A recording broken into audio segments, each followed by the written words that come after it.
En fait, on a tendance à négliger effectivement les adhérents lorsqu'ils sont seuls dans une entreprise et qu'ils n'appartiennent pas à une entité beaucoup plus grosse.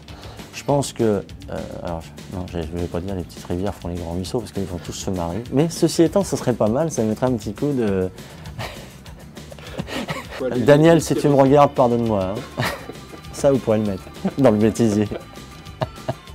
Je suis persuadé, et c'est un dicton que je m'applique à moi-même, c'est que les petits ruisseaux font les grandes rivières. Sur le terrain, ces adhérents que l'on anime, ces adhérents, parce que dans les petites PME, c'est souvent difficile d'avoir des délégués syndicaux, mais sur le terrain, ces adhérents qu'on anime vont, eux, chercher les collègues de travail qui sont dans d'autres structures, et ce sont sur ces adhérents qu'il faut s'appuyer pour aller développer notre réseau dans les petites structures.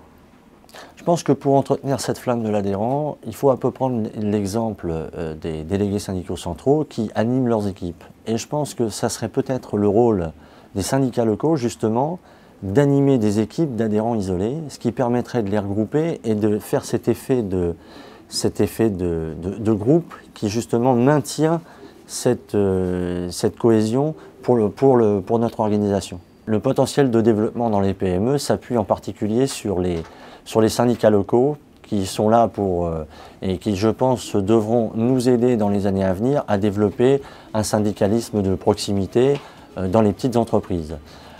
Les services automobiles ont commencé l'année dernière à faire quelques réunions décentralisées et je pense que c'est une des manières de conserver nos adhérents isolés et surtout de développer par rapport à ces adhérents isolés un syndicalisme de proximité.